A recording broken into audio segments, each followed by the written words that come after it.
साथियों नमस्कार। कैसे हैं आप लोग? आई होप आप लोग बहुत अच्छे से होंगे और अपनी तैयारी बहुत अच्छे से कर रहे होंगे।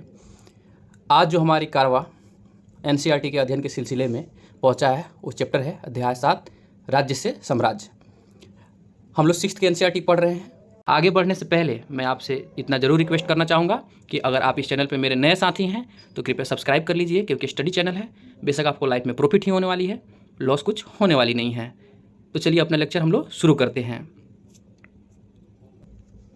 चैप्टर शुरू होती है और उसमें बताया गया है अशोक जो हैं जिस साम्राज्य पे वो शासन कर रहे हैं उसकी स्थापना उनके दादा हैं चंद्रगुप्त मौर्य, उन्होंने लगभग आज से 2300 वर्ष पहले की थी। चाणक्य या कौटिल्य दोनों उन्हीं का नाम है। इस साम्राज्य की स्थापना में चंद्रगुप्त मौर्य की सहायता करते हैं। चंद्रगुप्त मौर्य जो है चाणक्य के शिष्य रहते हैं। हालांकि ये बात सबको पता है। चाणक्य के कई विचार हैं जिसे हम अर्थशास्त्र नाम के एक पुस्तक में देख सकते हैं। आपसे पूछा भी जाएगा कि अर्थशास्त्र किसने लिखा है, तो चाणक्य ने लिखा है। हालांकि नाम अर्थशास्त्र है, लेकिन ये जो है राजनीतिक प्रशासन का बुक है, अर्थशास्त्र का बुक नहीं है। मौर्य वंश के 3 महत्वपूर्ण शासक हैं जो क्रम से दिए गए हैं यहाँ पे: चंद्रगुप्त मौर्य, बिंदुसार और अशोक। मौर्य साम्राज्य की जो राजधानी है वो पाटलिपुत्रा थी।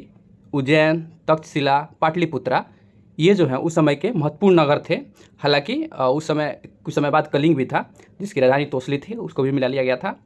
और स्वर्णगिरी भी था उस समय जो मगध में ही था। तक्षशिला जो है उत्तर पश्चिम अभी जो है मतलब पाकिस्तान के क्षेत्र में है। मध्य एशिया के लिए आने जाने का मार्ग वहीं से होकर गुजरता था, तक्षशिला से ही होकर गुजरता था। उज्जैन जो है उत्तरी भारत में और दक्षिणी भारत में कनेक्शन जो था स्थापित करता था।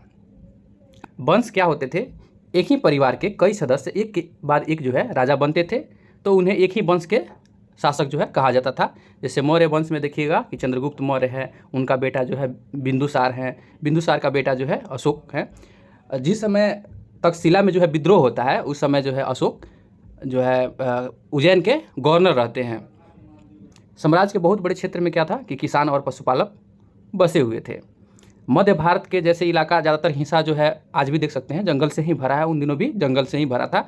आज भी देखिएगा मध्य प्रदेश, छत्तीसगढ़ यानी जो दक्कन ट्रैप है, नागपुर के पठार, ये सारे जो साइड्स हैं तो वो तो पूरा क्षेत्र जो है मतलब आज भी जो है जंगलों से ढका हुआ है। उस टाइम भी जंगलों से ढका हुआ था। यहाँ पे क्या था कि जंगल था, जंगल से क्या हाथी प्राप्त होते थे जो उन्हें प्रशिक्षण करके सेना में शामिल किया था। खनिज मिलते थे जिन्हें जो यूज करके हथियार बनाया जाता था।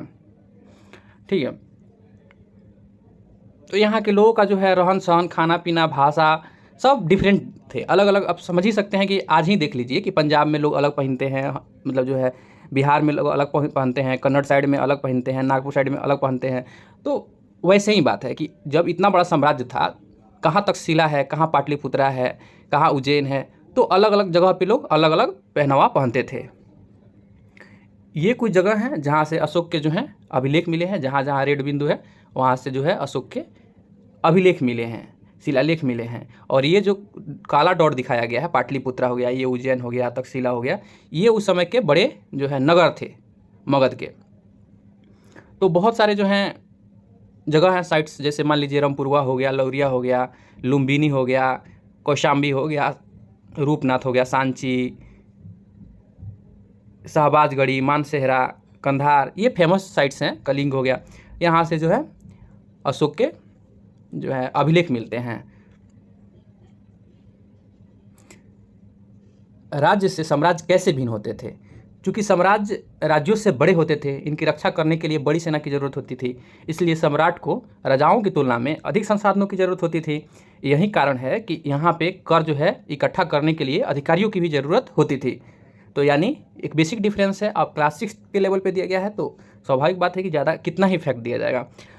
तो ऐसा बताया गया है कि जो साम्राज्य थे वो राज्य की तुलना में ज़्यादा ही बड़े होते थे, जिनका प्रशासन करने के लिए बड़ी सेना की ज़रूरत होती थी, जिसके लिए उन्हें अधिक संसाधन चाहिए और इसके लिए उन्हें ज़्यादा से ज़्यादा कर वसूलने की ज़रूरत होती थी। इसलिए वे अधिकारियों को नियुक्त करते थे कर के लिए। साम्राज्य उस समय था, उसका प्रशासन कैसे था? तो मौर्य साम्राज्य तो बहुत बड़ा साम्राज्य था, इसलिए अलग अलग हिस्सों पर अलग अलग ढंग से शासन किया जाता था। पाटलिपुत्रा और उसके आसपास का जो इलाका था वो सम्राट खुद ही अपने नियंत्रण में रख लेते थे। यहाँ कर वसूली करने के लिए राज्य द्वारा जो है एक अधिकारी नियुक्त किया जाता था। राजा के आदेशों का उल्लंघन करते थे उत्तराधिकारी उन्हें सजा भी देते थे। इनमें से कई अधिकारी होते थे जिनको वेतन भी दिया जाता था। अधिकारियों के क्रियाकलाप पर नज़र रखने के लिए उस समय जासूस भी हुआ करते थे। अनेक जो है संदेशवाहक भी हुआ करते थे जो एक जगह से दूसरी जगह घूमते रहते थे। उस समय जो गुप्तचर थे उन्हें गूढ़ पुरुष कहा गया है, याद रखिएगा, उस समय गुप्तचर को जो है गूढ़ पुरुष कहा गया है। और जो उस समय के गुप्तचर के हेड हुआ करते थे उन्हें जो है महामात्र सर्प कहा गया है, तो आप याद रखिएगा इसको। मौर्य साम्राज्य के भीतर कई छोटे बड़े प्रांत थे। उज्जैन और तक्षशिला जो है काफ़ी फेमस है। कुछ हद तक पाटलिपुत्र से इन क्षेत्रों पे नियंत्रण किया जाता था। आसपास के जो क्षेत्र थे उन पे नियंत्रण तो किया ही जाता था, लेकिन जो अलग अलग प्रांत थे उसमें अलग अलग नगर थे, वहाँ पे जो है शासन किया जाता था, लेकिन उनके उत्तराधिकारियों द्वारा, यानी वहाँ पे गवर्नर टाइप का नियुक्त करके वहाँ पे जो है उनका प्रशासन किया जाता था पाटलिपुत्र में, और राजा जो है उस पर देखरेख करते रहता था। अक्सर राजकुमार वहाँ के राज्यपाल या गवर्नर बना के भेजा जाता था, लेकिन ऐसा लगता था कि इन जगहों पे स्थानीय परंपराओं और नियमों को माना जाता था। यानी जो साक्ष्य मिले होंगे उससे ऐसा पाया गया होगा कि जगह डिफरेंट है, अलग अलग जगह पे अलग अलग मत को मानने वाले लोग रहे होंगे, तो उस हिसाब से वहाँ पे अलग अलग जगहों पे अलग अलग परंपराओं से नियम कानून बनाया गया होगा। मौर्य शासक आवागमन मार्गों पर नियंत्रण रखने का प्रयास करते थे। यहाँ से उन्हें संसाधन, कर और नजराना भेंट के रूप में प्राप्त होता था। अर्थशास्त्र में लिखा गया है कि उत्तर पश्चिम कंबल के लिए और दक्षिण भारत जो है सोना और बेशकीमती पत्थरों के लिए काफ़ी प्रसिद्ध था। नजराना और कर में क्या डिफरेंट है? कर जो है मतलब नियमित रूप से लगाया जाता है किसी व्यक्ति पे कि आप मतलब आज भी देख लीजिए कि हर एक व्यक्ति पे एक श्रेणी बांट दिया गया कि आप इतना कमाते हैं तो आपको इतना कर देना है। तो एक निश्चित फिक्स कर दिया गया है कि आपको मतलब इतनी आय पे इतनी कर देनी है, तो ये नियमित रूप से लगाया गया है। लेकिन नजराना क्या होता है कि आप जो सक्षम हैं, तो अगर आप जो है अपनी इच्छा स्वरूप अगर कुछ देना चाहते हैं तो आप दे दीजिए, इसको नजराना बोलते हैं। मतलब वे लोग की स्वेच्छा पे होता है, ज़बरदस्ती नहीं होता है कि नहीं आपको देनी ही है, जबकि कर जो है वो मतलब इतना ज़बरदस्ती है कि आपको देनी ही है। तो ये बेसिक डिफरेंट है नजराना और कर में। राजधानी में सम्राट अशोक कैसे थे, तो इसकी चर्चा की गई है। मेगास्थनीज हैं चंद्रगुप्त के दरबार में। पश्चिम एशियाई जो एक देश है यूनान, वहाँ के राजा सेल्यूकस निकेटर के राजदूत हैं। सेल्यूकस निकेटर जो है सिकंदर के साथ आए थे, लेकिन सिकंदर के मरने के बाद जो है वो शासक बनते हैं और अपनी बेटी हेलेना से हालांकि शादी किए थे चंद्रगुप्त मौर्य की। तो ऐसा मतलब मिथक कहानी भी हो सकता है, लेकिन ऐसा बताया जाता है कि यही खबर लेने के लिए मेगास्थनीज को जो है सेल्यूकस निकेटर जो है चंद्रगुप्त के दरबार में भेजते हैं कि वहाँ की क्या सिचुएशन है और कैसी चल रही है आज के डेट में सब। तो वहाँ से जो मेगास्थनीज आए थे वे क्या लिखते हैं उसके बारे में थोड़ा सा अंश दिया गया पुस्तक में।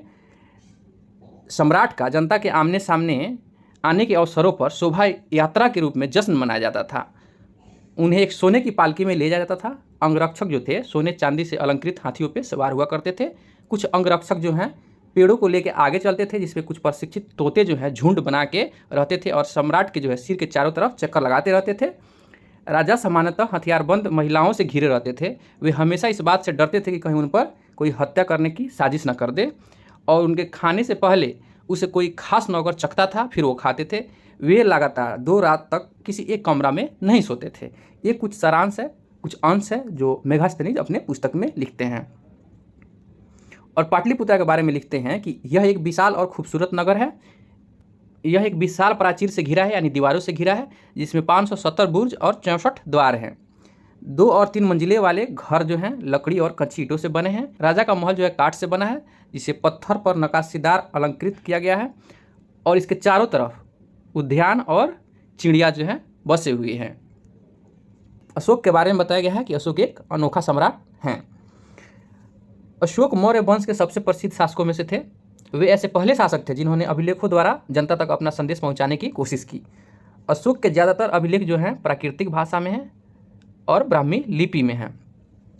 अरमाइक जो है, खरोष्टी है, तो ये सब कुछ 4 भाषा जो है अशोक के शिलालेख पे मिले हैं, याद रखिएगा।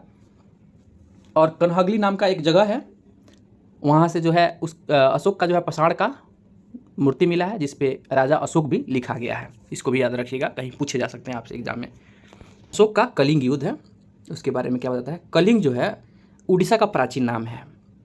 अशोक कलिंग जीतने के लिए जब युद्ध लड़ते हैं तो एक्चुअली क्या होता है कि वहाँ पे भीषण रक्तपात होता है। उसको देख के जो है उनका मन जो है पिघल जाता है और वे निर्णय लेते हैं कि वे भविष्य में कभी भी युद्ध नहीं करेंगे। एक अभिलेख पे जो है वे जो वर्णन करते हैं उसे उत्कीर्ण किया गया है, उसके बारे में कुछ बातें लिखी गई है। तो देखते हैं कि क्या क्या वो बोलते हैं। अशोक का उपदेश थोड़ा हम लोग भी देख लेते हैं। राजा बनने के 8 साल बाद जो है मैंने कलिंग विजय की। लगभग 1.5 लाख लोगों को बंदी बनाया गया, 1 लाख से ज़्यादा लोग मारे गए। इससे मुझे जो है अपार दुख हुआ। ऐसा क्यों? जब किसी स्वतंत्र देश को जीता जाता है तो लाखों लोग मरते हैं, बहुत सारे लोग बंदी बनाए जाते हैं। इसमें ब्राह्मण और श्रमण भी मारे जाते हैं, यानी जो लोग श्रम कर रहे थे वो लोग भी मारे गए, निर्दोष लोग थे। ब्राह्मण जो निर्दोष थे वे लोग भी मारे गए। अब अपना जो लोग सगा संबंधी खोते हैं, जो मित्र खोते हैं, जिन्हें वे बहुत प्यार करते हैं, उनको जो पीड़ा होती है उसे जो है अशोक महसूस करते हैं और वो आखिर निर्णय लेते हैं कि मैं अब युद्ध नहीं करूँगा। इसलिए मुझे पश्चाताप हो रहा है और मैं धर्म पालन करने के लिए, दूसरों को भी शिक्षा देने के लिए निश्चयबद्ध हूँ। ऐसा अशोक का संदेश आता है और वो उस अभिलेख में उत्कीर्ण करवाए हैं। मैं मानता हूँ कि धर्म के माध्यम से लोगों का दिल जीतना बलपूर्वक जीतने से अच्छा है। मैं यह अभिलेख भविष्य के लिए एक संदेश के रूप में उत्कीर्ण कर रहा हूँ कि मेरे बाद मेरे बेटे और पोते युद्ध न करें। इसके बदले उन्हें सोचना चाहिए कि धर्म को कैसे आगे बढ़ाया जाए। धर्म जो है संस्कृत के धर्म शब्द का ही प्राकृत रूप है धर्म।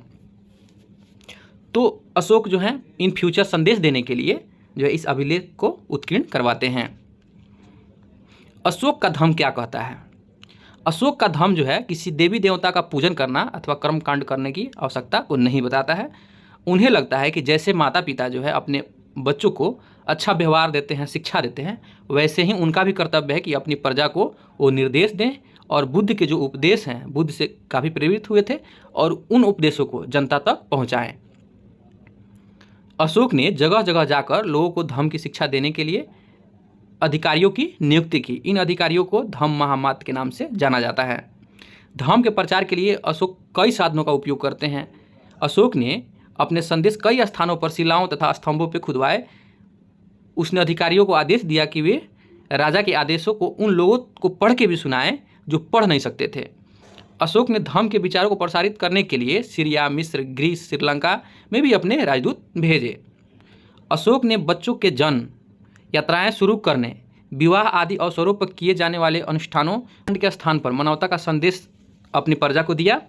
उन्होंने जीवों पर दया दिखाने की बात करी। ब्राह्मणों और श्रमणों को दान, दासों और नौकरों को अच्छा व्यवहार बरतने की जो है अपना वक्तव्य जाहिर किया कि जो लोग दास हैं, नौकर हैं, जिनके प्रति जो है कुरीतियाँ अपनाई जाती है, उन्हें दूर किया जाए और उन्हें अच्छा व्यवहार दिया जाए।